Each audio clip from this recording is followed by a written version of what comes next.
this going? Connie, we'll get back into our meeting, reconvene our meeting at 11:22 a.m. So next up on the agenda is Mike LaRock with the Community Wellness Officers. Good morning, everybody. If we don't know who's here, I just wanted to, the people that are here, I want them to introduce themselves, starting with Jeremy. Jeremy Cassette, Administrative Lieutenant, Whitehaven Police Department. Curtis Rogers, Administrative Officer. Clint Alexander, Interim Assistant Director of Behavioral Health. And I'm Director Chief Mike LaRock. What we're presenting today is going to be it's a collaboration between the Public Safety Department and the Behavioral Health Department. And Curtis knows a little bit more Ojibwe than I do. So the program is a wellness and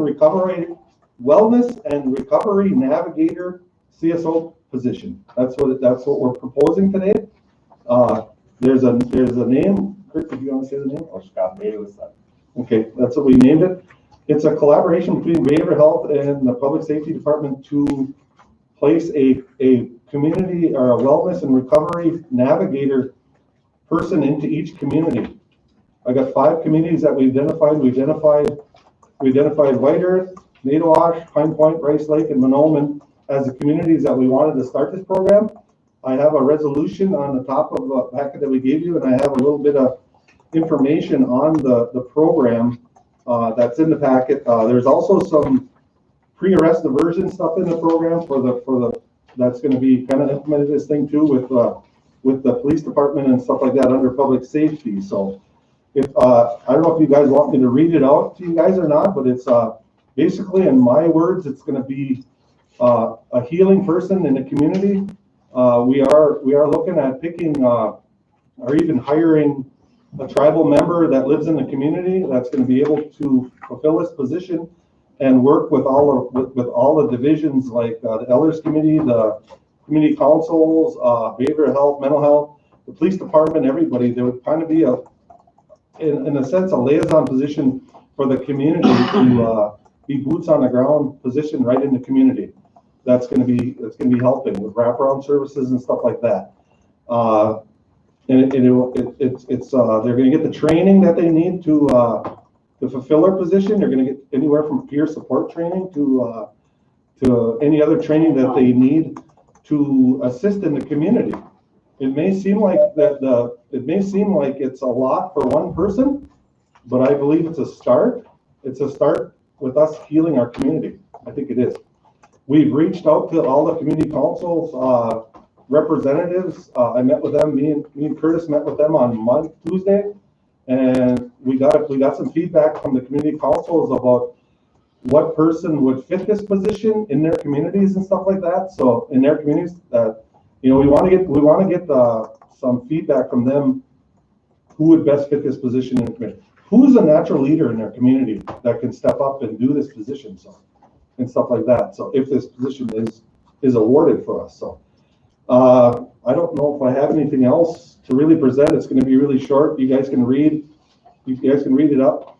Sustainability. I know you guys are going to ask about sustainability. In the resolution, we're asking for a kickstart with the CARES Act money. We're asking for probably 4.5 months of CARES Act money to kickstart it.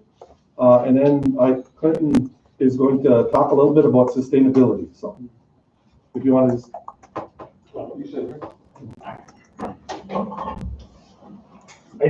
I want to, the reference to the pre-arrest diversion is based on the overdose recovery support officer position that we've had in White Earth for 3 years now, I believe.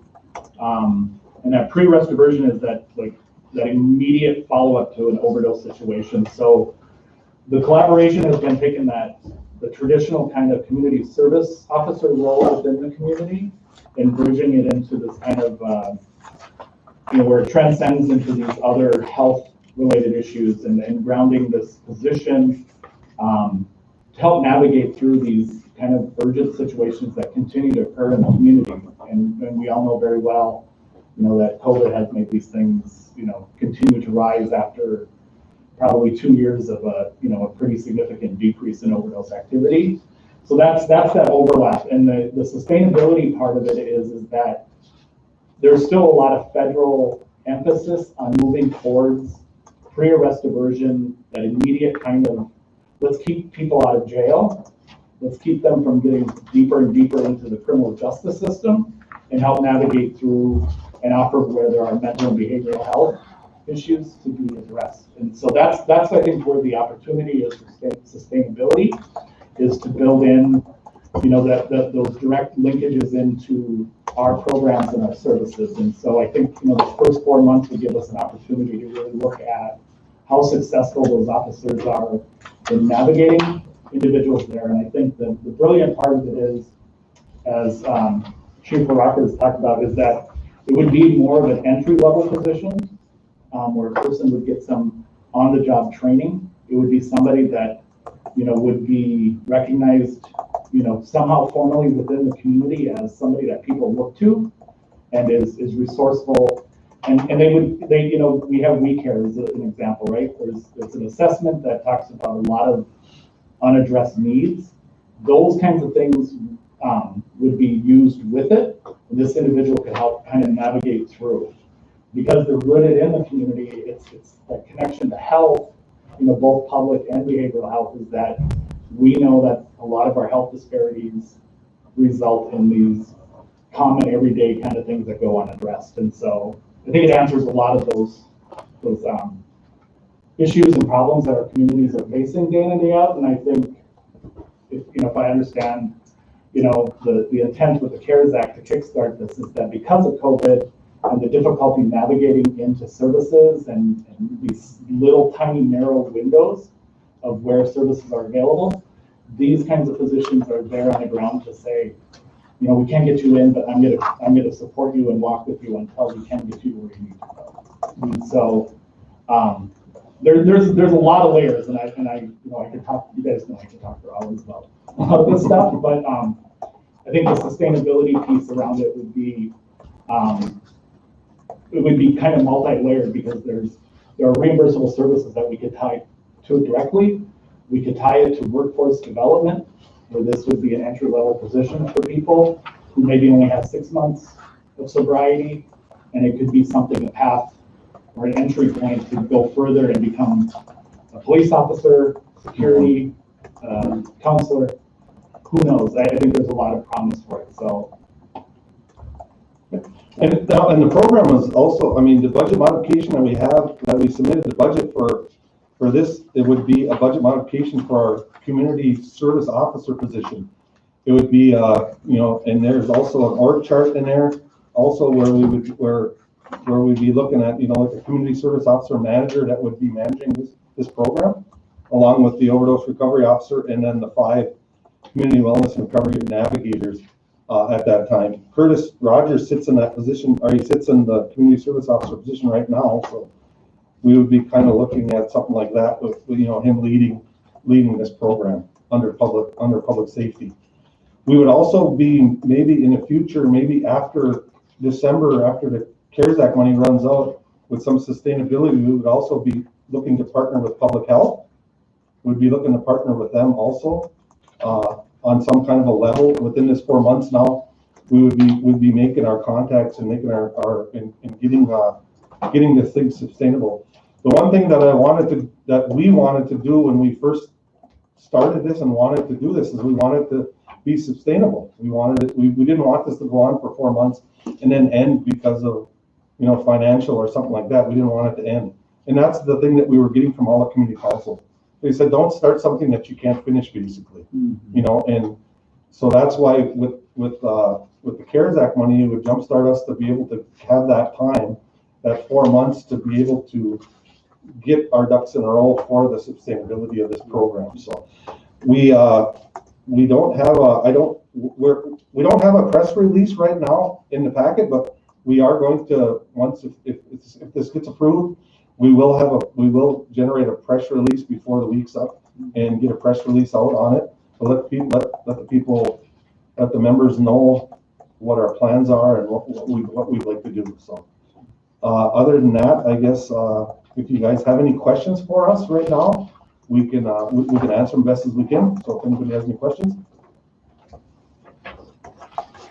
I don't have a question, but I think it's a great opportunity for all of our communities, to help these people and, whatever services are available to reach out to some of these people. A lot of them won't go on their own, but if we have a community service officer there within each community, I think that's gonna be a great help for all of our members. Thank you. I'm confused, and I need your help. Sunday I met with the bosses, and that building really needs some upkeep. About $50,000. And also I was gonna get a hold of Monica today to get permits to go racing. For line, whatever. And when I spoke with that Summers boy, just like his, he was under the impression he's still working for the tribe. That's the way it came across. He's not working for us. He used to work for public safety, but He's like the boxing. What is a boxing? What is he, Kurt? Is he a boxing? He's a boxing coach. Boxing coach over at the middle. See, and that's what this position would, these positions in each community would be the wide variety of what this position would do. It would be collaborating with split people like that and stuff like that, getting them and putting them in the right direction to where they need to go, to where they need to get. So it's not only, it's community based, but it's also collaborating with all the entities that are within the villages, to help them, not from the overdose problem all the way to activities, all the way to youth activities, working with Curtis, working with Boys and Girls Club, working with, the city of Monoman's probably going to partner with, the community council of Monoman's going to partnership with the city of Monoman, and stuff like that. So, and I don't know what your question was, Kath, but it's The question is he thinks he's employed with the Well, it's a RBC. personal probably thing, we'll try to talk about that. That's what's the confusing part. Yeah, so we'll talk about that with one more. Well, Mr. Chair, man? Okay, thank you for presenting this today. This is, when Mike called earlier about bringing this forward, and I just said, this is probably one of the best ideas that came out of White Earth. And mainly because it's health focused. It's helping people.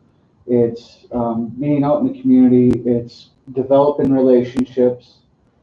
Developing those productive, progressive relationships is what makes us better. And identifying people in the communities that can carry that work is only going to make us more effective at what we do. Moreover, what I also like about this, and it's not quite explicitly written in here, but the unintended consequence of it, or the benefit I should say, is that it demilitarizes those individuals. When I use that word very liberally, meaning like they're not necessarily going to be out there, the adversarial. It's not meant to be adversarial. It's meant to be, let's build things together, let's work together, let's get some stuff going together. It's meant to be in a good way. I don't know the word for that right now off the top of my head, but it's the spirit is there to do it in a good way. And a lot of our community members feel they have, especially nowadays, they have an adversarial, maybe not less here, but other parts of the country, most certainly. And so this is kind of ahead of the curve, I would say, than other parts, even down in Minneapolis. What they're proposing down there is almost, this is what they're talking about. This is what they're talking about. How do we get cops off the streets and with these adversarial things, but at the same time, how do we build relationships? But how do we support our police departments at the same time? And it's not meant to hurt anyone. It's meant to make everyone better. And, you know, I strongly support the work that you guys are doing. I always will. I know the council always has. And I think this is a good thing. This is a very, very good thing, and you guys are gonna do really good work. I just look forward to, and a lot of these people, you'll find, they may end up serving on this council one day. This is how you build. Leadership doesn't just happen overnight. It's built, it's grown, it's groomed. You provide support, and a lot of these people may very well be our next generation of leaders. And so, I'm in full support of this, Mr. Chairman. Thank you.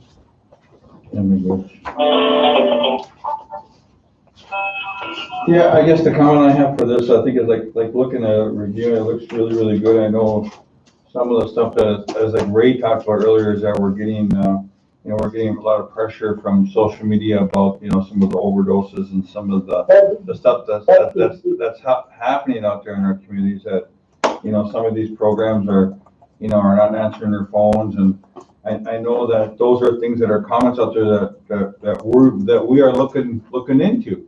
I know that we have to be proactive. We don't want no more deaths on our reservation, our homelands. We're trying to do everything we can by creating programs like this to combat our overdoses, our crime within our borders.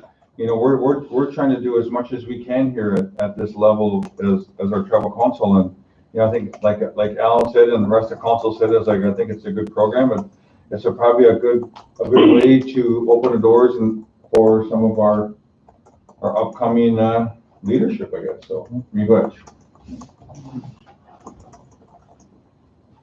Anybody else have anything to say? All right. You guys want to vote on this? Yeah. All right. Motion by Alan, second by Umzi. All in favor? Aye. All right. Okay. Motion carries. Thank you. Thank you. You was happy there, or? I would. Because Sunday he said free admin, so. Yeah, no, that was, he was through, Cola. I thought that And then you, One of the you put that area or what? conversation about.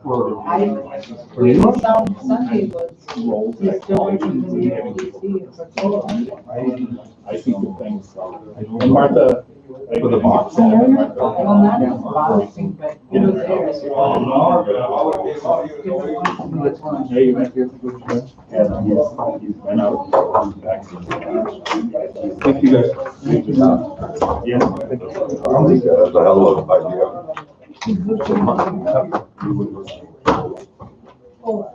Yeah, I know. I'm just saying that. Give Ray a fist bump through the camera. We're gonna give Kat a fist bump here. I just. He asked me for the Cola, and he asked me for the Sunday, it sounded like.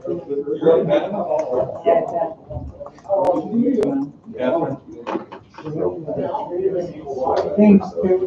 I appreciate it. We have Sarah on the phone. Come here. Sarah, are you on the phone? Yep, I'm here. Okay. You would be next. Yeah. Okay. We should do all this other stuff before we added. Yep, we have Sarah, and then we have Monica. Is Sarah on the phone? Yep. Grace, and then. All right. Yep. All right, Sarah, you're on. Alrighty. Let's see here. I have 8 home sites, 1 in District 2 and 7 in 3. Any questions on those ones, guys? Kat, you got 1 on top, and Umzi has, I think, 7 of them, so.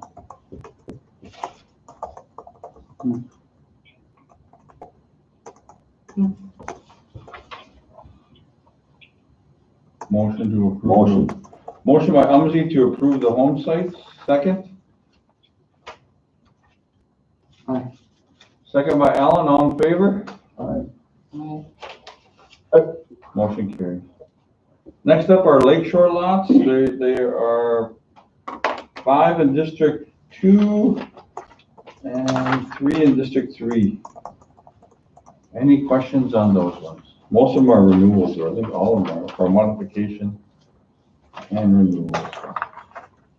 Motion. Motion by Umsey, second. Second by Allen, all in favor? Aye. Aye.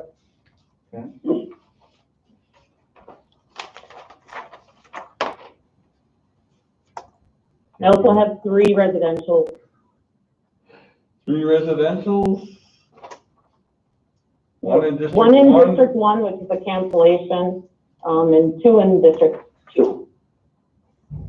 You see that, Kat? No. Right in the back. On the back. Right in the back page, on the bottom. Oh, here we go. You okay with those? Who is that? We can't see their names on TV now. Oh, on TV. Here, write it down. No, right here, these two. These two right here are residential. You can't. I'm gonna add those. You adding to them? I'm sorry, what was that? For the residential part, Are you adding to them? are we creating 2 lots for those people? They bought out from somebody, so this one. Number 3 bought the cabin, and number 2 is getting a mortgage. So they bought out a cabin too, right? Okay, so yeah, these 2 bought existing structures out. And Where's the cancellation at in District 1? Also, That actually is I was wondering is about, currently a housing unit. We had a residential, and in order to get it off the PSR, I have to do a cancellation. Where is that building? Where at? yeah, that was done. Hold on. I oppose it. I did too. You know, why am I all of a sudden this is not? Now, this one is over on the Ruby Shore side, that road one is over with Darko. Yeah. Like that part of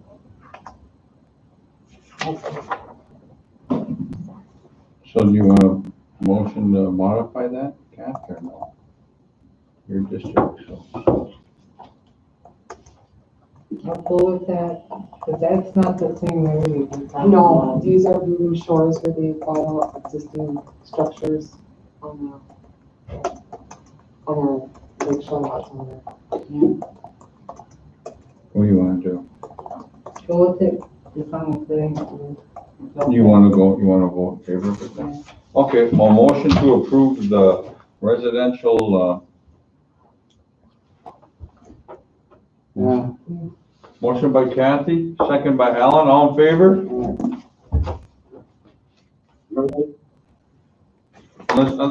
Ray, do you wanna hold up on that number 1, or do you want more information on that, or do you want Sarah to call you after this, or what? Well, want a little more information on that as to where it's at and what's being done, why it's canceled out. If you don't mind. Alright, so we have a I can motion. give you a call and we can discuss it. Okay, that'd be great if you could, thank you. And then we can bring it back table if you wanna change it, Mhm. cause I think we already motion approved it already, but. Ray, if you wanna change it later, we can bring it back, okay?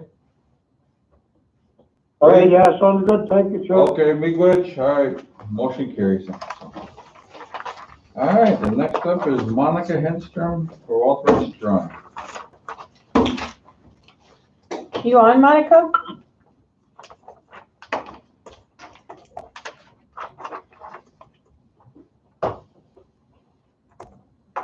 Why used to be for the recreational area? Monica, Well, we already had it approved during that one session back in May, and I brought a picture of some of the stuff that we designed. Alright, But we'll bring it up, it's gonna be an executive session. I think it's an executive. Yeah. Yeah. Okay, Monica? Did you get the call-in number? She did. Yeah. I didn't have my phone. well, if Tom's on, you could talk about that. the wild rice sale for Catholic. Hey Liz, I'm on now. Okay, go ahead, Monica. Talk about the wild rice drawing.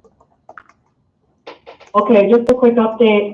What we've decided to do is to hold the drawing virtually.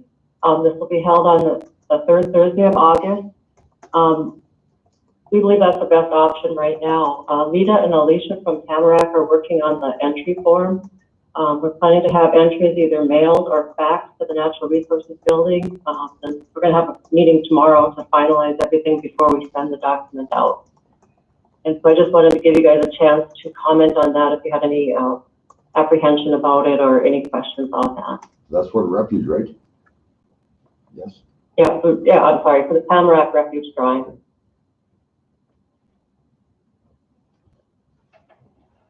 Okay, any questions for Monica? Okay, thank you, Monica. All right, thank you. Tom, are you on? Hey, Yeah, I'm here. Okay. Can you hear me? Hang on, did you? I just wanna know have you guys checked into this, CARES Act money for wild rice, or have you did any research on that? Can we utilize some of that money to purchase wild rice? I can give a quick update on that one. Can you hear me? Yes. Go ahead, Tom. Hello? Yeah, I can hear you. Go ahead. Oh, okay. Oh, sorry about that. Yeah, I had talked, I'm still waiting for Veronica's input on it. When I talked to Scott Omlet, he felt we could use it to purchase wild rice, to finish the wild rice, as long as we were using it more or less as a giveaway, giving it to elders, giving it to the food shelf and things like that. If we turned around and sold the rice, he considered that probably fraudulent. So there is the potential to do it. It's just that we probably couldn't turn around and sell that rice. Even if it went to USDA for the food distribution programs, would that still be? Well, I probably need clarification on that one. well, Like I said, I'm waiting for Veronica's legal input on it, but coming from Scott, he said any type of sale with that rice would be deemed fraudulent. yeah, but I mean, for profit. So if we I turn mean, around, because the amount of money that we spent last year on wild rice, finishing it, and buying it and whatnot, was around close to $800,000, Yeah. wasn't it? Yeah. So if we get our money back, at least get our 800,000 back in, would that be something that we could use that money for? Just to break even with it, you know? So that's what I'm saying, is that could we spend money Potentially. to get our money back? yeah, like I said, the And we're not conversation making that I had with we're not Scott making- was that if we sold the rice, it would be considered fraud. So I'd have to get some clarification on, the whole break even versus making a profit. Yeah, because I know, we don't really make a profit on that, They would so. be saying you're generating revenue off of those public dollars, that would be forbidden. I see what they're saying, but if you ran it as like a program, not for resale, you got to put it in different packaging and everything like that. You could Well, run the it same like thing. that. Yeah, Tommy, if we were providing it to the food shelf as a free service or providing it to elders as a, as a free thing, then they would probably be okay. It's just not turning around and selling it. well, I'm thinking about just giving the money, or us as a council, looking at maybe giving the money to the enterprises, which hopefully we will have our wild rice companies under, to get this done, so we could give the money to enterprises to, same as, we gotta find a different way here, because I know other tribes are out there buying garbage trucks and other machinery across, like heavy equipment. I know other tribes are using their CARES Act, I know, so I know that there is a way to do it, and I think we just have to dig deeper and find out, and I think this is something that we'll find out and get more information, so we can help generate our economy, like what we talked about earlier about paying our racers a little more than what we usually pay them, because we got school around the corner, they gotta buy clothes, and this Exactly. time of the year is always like, ricing is always a good time for our families to make that extra dollars to help their families, so. Not only that, our general funds is very low, we need to have some kind of funding available for our people here, that do this wild ricing, that depend on this every year after year after year, so Well, maybe it's not as bad as we think. And I say that because what is the ROI that we spend on wild rice each year? I think we get close to net zero. Yep. So even if we run it with the CARES Act and we give the rice away, those racers are still gonna get paid. Yeah. That's the assumption.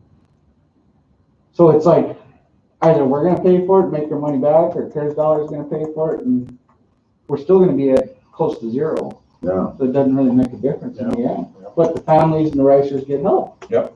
That's the main thing, that's the main thing. So we'll look more into that, Tommy. Alan got brought up a good point, so we'll have to have a meeting now. Yep, I can look more into that. Okay. And then the wild rice sales, I know we had some questions about the Cass Lake, and it's something that we just actually, was that what we're talking about, Liz? Yeah, Tom, did you, contact anybody up there at Cass Lake send them a list of the prices for them? The list of prices? Yeah, and the limits. I know the last 50 pounds I brought up there, one person bought it all. Yeah, I actually just got the sales sheet, and it looks like George Ross made a purchase on 724 for 25 pounds, and a week later bought the remaining 25 pounds. Yeah. Tommy, Can we not share names, please? Tommy, we're on live TV, so please don't name. Oh, sorry. My bad. Sorry about that, guys. There was a request to send up 200 pounds to Cass Lake I don't know where that request came from. I know we agreed in our meeting. for sales, yeah. Just for sales, I mean, it's something that's gonna be there, so if elder wants to come up by 20 here, then say some other person wants to buy 20. I mean, we'll have the rights there for them. It's the money, everything is just, all we're doing is moving our sales department over to the Cass Lake office. The money comes back here. I know Tony Weaver, when she goes over there, she brings the deposits from the sales back over to our finance to put them into the wild rice fund. So But we have to have some type of limit on it too, I think, because we have a limit on it here. Yeah, but I mean, we could bring the rice over there and they could sell it for us, which is fine, but I mean, we have to just tell the band member or the elder that there is limits that what they can buy over there. But at least we'll have it at hand for them over there, so. Yeah. Well, Tom, is that something that Yeah, we can absolutely do that. can you provide Yeah, training? we can do that. I think, can I provide training? Can you provide training Is that what you're to asking? those individuals in the Cass Yeah. Lake office who are going to be Yeah. selling? Yeah, we can work with them. It was probably an error on our side with not knowing what the intent was with the rice. It was just send 50 pounds up to Cass Lake, so we did that. We got them a pricing sheet, but we can give them the kind of the ground rules for sales in regards to how much each person can buy and things like that. So we can definitely do that.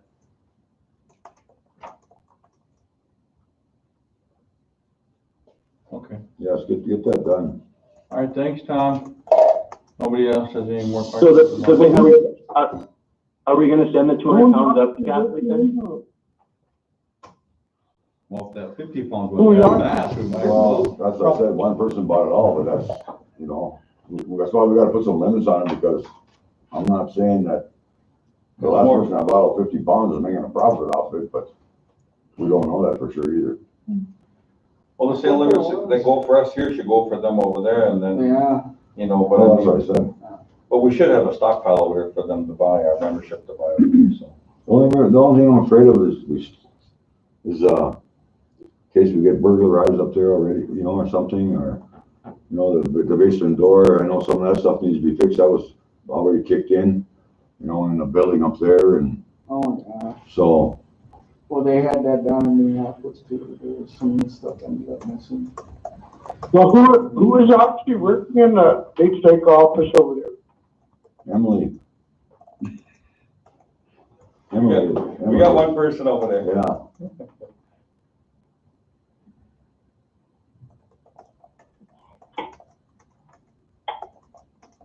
All right, thanks. Well, what do you think about Are you moving sending 200 pounds over there? 200 Or 100, or what do you guys wanna do? 100? You guys wanna move 100 pounds over there? Just If for they want sale? to, yeah. All right, yeah, Tommy, we'll approve 100 pounds to go over there. So anybody from Leech Lake that's on, We will- that's on TV can go pick it up probably in a day. Yeah, or we'll two. get 100 pounds bagged up for them, and then we'll put the ground rules in place and get them the pricing sheets and things like that, and let them know how the sales should take place. Okay. I know Urban's gonna probably say the same thing too. Yeah, well, we'll figure something out for the Urban too, so. All right, big wish, Tom. Okay. Yep, thanks, guys.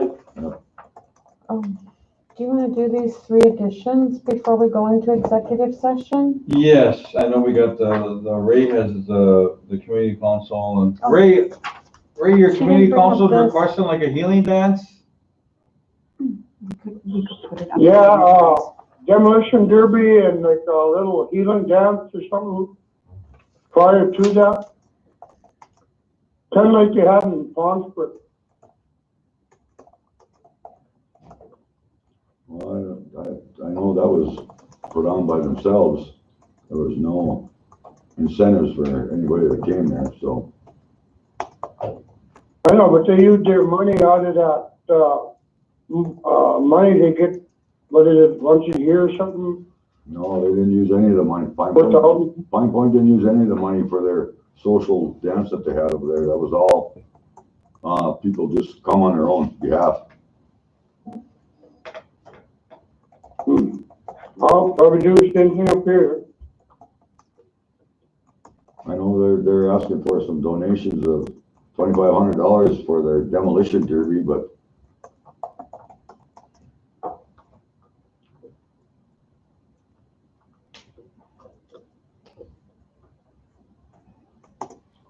Dylan Jackson But they're asking for two. contacted me about $2,500 for the demolition derby that they want to have, but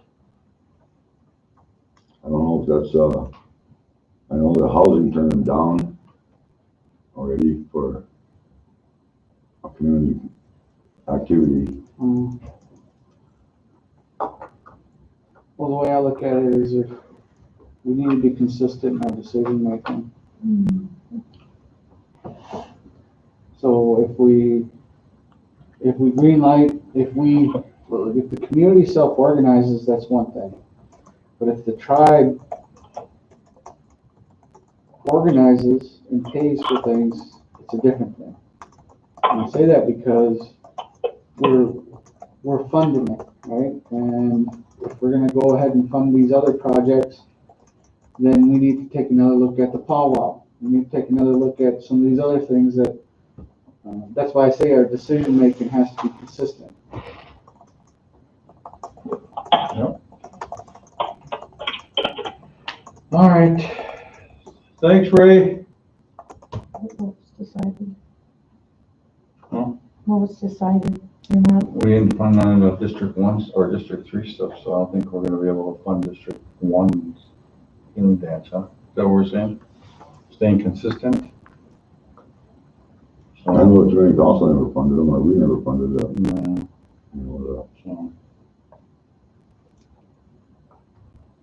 You guys are all in consensus with that then? All right.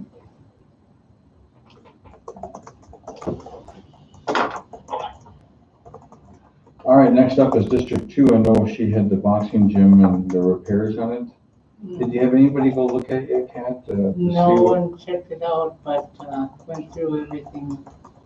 Do we need Bernie? About 1,000, We need Bernie to go look at it? yeah. Should we, you guys okay to have Bernie go look at it to see what we need to get fixed over there? Okay, we'll send Bernie over there to look at the boxing gym to see what kind of repairs they're looking at over there and try to get us a guesstimate, so. I wanna find out more from Cindy, that's why I sound so confused, because that, young man, what happened to all the equipment that we used to have for boxing? What's that? so I was gonna go and talk to HR.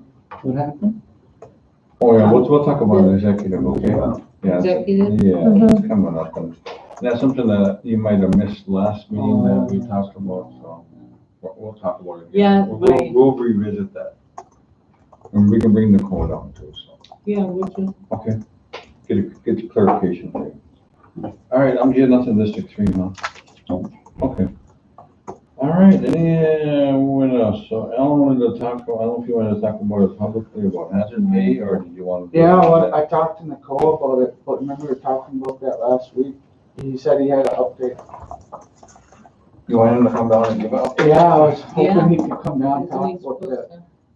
cause man, I'm getting a lot of questions. I was just up at the EOC and the food shelf, and these employees are asking, you know. And so I'd like to at least hear what Nicole has to say. You know, I know he's looking at it. Okay.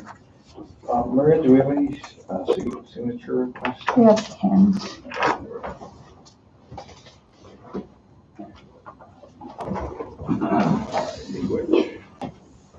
All right, Where am I? you guys want to take a break? Yeah, take a break. All right, take a break, I guess. We're taking a 10-minute break. What?